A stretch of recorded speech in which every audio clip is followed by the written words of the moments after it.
1111 शंखनाद, 9 हवन कुंड, नेपाल की 16 पवित्र नदियों का जल, 20 लाख दिए, कंबोडिया से हल्दी, थाईलैंड से मिट्टी, 7,000 से ज्यादा मेहमान, पूरे देश से महान विद्वान और प्रधानमंत्री नरेंद्र मोदी की उपस्थिति में भगवान श्री राम लल्ला की प्राण प्रतिष्ठा हो चुकी है।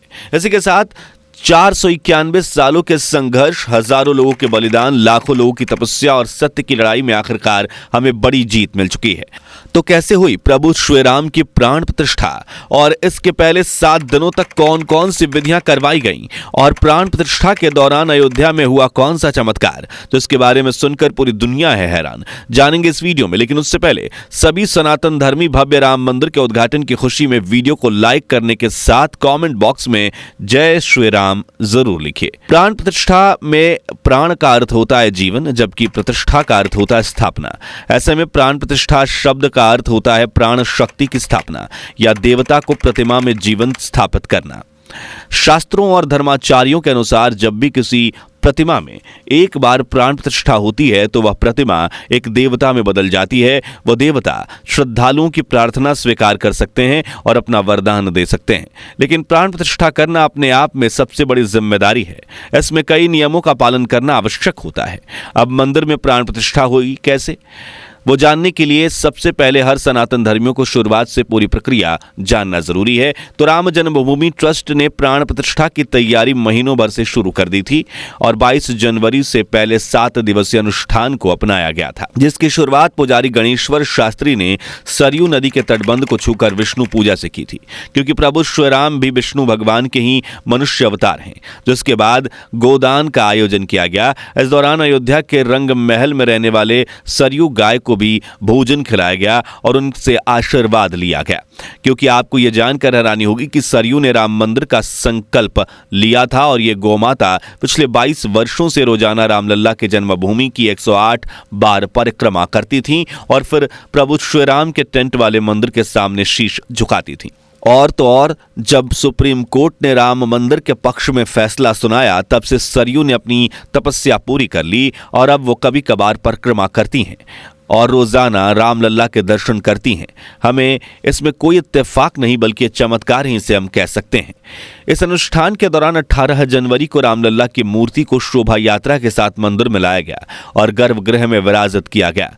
श्याम शिला से बनी इस मूर्ति की खासियत यह है कि हजारों सालों तक भी इसकी चमक कभी कम नहीं होगी। और अब प्राण प्रतिष्ठा में जब इस साक्षात भगवान रामलल्ला बस गए हैं तो इस मूर्ति में अलग ही तेज चमक उठा है। और प्राण प्रतिष्ठा के बाद पहली बार दर्शन करके हमें तो ऐसा महसूस हुआ कि हमारे सामने साक्षात प्रभु श्री राम खड़े हैं, जो हमारी कही हर बात सुन रहे हैं। दोस्तों, प्राण प्रतिष्ठा की विधि विभिन्न पुराणों जैसे मत्स्य पुराण, वामन पुराण, नारद पुराण आदि में लिखी हुई है, जिसका पालन करते हुए पहले मंदिर में 9 ग्रह शांति हवन किया गया। फिर पूरे ग्रह को सरयू नदी के पवित्र पानी से धोया गया, जिसके बाद 18 से 21 जनवरी तक अधिवास नाम से की जाने वाली महत्वपूर्ण विधि को निभाया गया। दरअसल हमारे वेदों में ये कहा गया है कि अधिवास वह प्रक्रिया होती है जिसमें मूर्ति को विभिन्न सामग्रियों में डुबाया जाता है, जिसके तहत एक रात मूर्ति को पानी में रखा जाता है, जिसे जलाधिवास कहते हैं। फिर इसे अनाज में डुबाया जाता है, जिसे धन्याधिवास कहते हैं। इसी तरह से 18 और 19 तारीख के दिन रामलल्ला की मूर्ति का जलाधिवास, धन्याधिवास, गंधाधिवास और शाधाधिवास और धृताधिवास के साथ केसराधिवास करवाया गया। फिर 20 जनवरी को शक्राधिवास, फलाधिवास और पुष्पाधिवास कराया गया। राम मंदिर में प्राण प्रतिष्ठा के दिन एक दिन पहले 21 जनवरी को मध्याधिवास और शय्याधिवास कराया गया। आपको बता दें कि अधिवास इसलिए जरूरी है क्योंकि मूर्ति निर्माण के क्रम में जब किसी मूर्ति पर शिल्पकार के औजारों से चोट लगती है तब वो अधिवास के दौरान ठीक हो जाती है, जिसके बाद प्राण प्रतिष्ठा के ठीक पहले स्नान अनुष्ठान कराया जाता है, जिसमें पंचामृत, सुगंधित फूल व पत्तियों के रस, गाय के सिंगों में डाला गया पानी और गन्ने का रस जैसे 108 प्रकार की सामग्रियों से प्रभु का स्नान अभिषेक करवाया जाता है।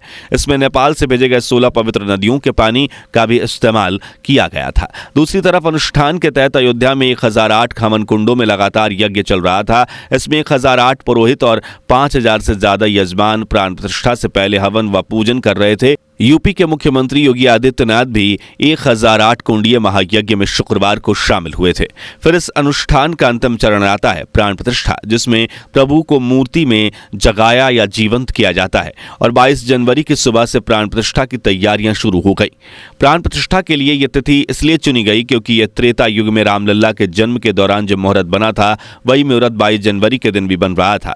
तो इस दिन सुबह प्राण प्रतिष्ठा में शामिल होने के लिए 7000 से भी ज्यादा मेहमान अयोध्या राम मंदिर पहुंच गए, जिनके लिए राम मंदिर प्रांगण में कुर्सियां लगाई गई थीं। वहीं गर्भगृह में मुख्य पुजारी गणेश्वर शास्त्री के साथ प्रधानमंत्री नरेंद्र मोदी, मुख्यमंत्री योगी, राष्ट्रीय स्वयंसेवक संघ के संघ संचालक मोहन भागवत, राज्यपाल नंदनीबेन पटेल, राम जन्मभूमि ट्रस्ट के अध्यक्ष महंत नृत्य गोपाल दास जी और सभी न्याय उपस्थित थे। उनकी मौजूदगी में प्रतिमा को जगाने के लिए सबसे पहले मंत्रों का जाप शुरू किया गया, जिसमें विभिन्न देवताओं को आकर मूर्ति के विभिन्न हिस्सों को चेतन करने के लिए आह्वान किया गया, जैसे कि सूर्य देवता से आंखें, वायु देवता से कान, चंद्र देवता से मन को जागृत करने की प्रार्थना की गई। फिर अंतिम चरण में 5 वर्षीय रामलला की मूर्ति की आंखों को खोला गया, जिसे पट खोलना भी कहा जाता है। इस प्रक्रिया में रामलला की आंखों की चारों ओर सोने की सुई से कुछ हद तक काजल की तरह अंजन लगाया गया। ये प्रक्रिया मूर्ति के पीछे खड़े होकर की जाती है, क्योंकि ऐसा माना जाता है कि भगवान की आंखों का तेज काफी ज्यादा होता है, इसलिए सामने खड़े व्यक्ति को नुकसान भी हो सकता है। ऐसे में पट खोलने और अंजन लगाने के साथ प्राण प्रतिष्ठा पूरी हुई और श्याम शिला से बने इस मूर्ति में साक्षात प्रभु श्री राम जीवित हो गए, जिसके बाद वहां आए सभी मेहमानों को सबसे पहले रामलला के दर्शन का सौभाग्य प्राप्त हुआ। इसी दौरान राम मंदिर के पास हुए एक चमत्कार की घटना सामने आई, जिसके बारे में सुनकर पूरी दुनिया नतमस्तक हो गई। दरअसल वहां मौजूद श्रद्धालुओं के मुताबिक 22 जनवरी की सुबह 12:20 पर जब प्राण प्रतिष्ठा की विधि शुरू हुई, तभी एक बंदर अचानक से मंदिर प्रांगण में पहुंच गया था। हालांकि वहां काफी ज्यादा सुरक्षा थी, लेकिन अयोध्या में वानर सेना का कितना महत्व है ये हम सभी जानते हैं, इसलिए सुरक्षा कर्मियों ने भी उसे वहां से नहीं भगाया। उस बंदर के चेहरे पर इतना तेज चमक रहा था और स्वभाव में इतनी ज्यादा सरलता थी कि वो किसी को परेशान किए बिना मंदिर के गुंबद पर बैठा रहा।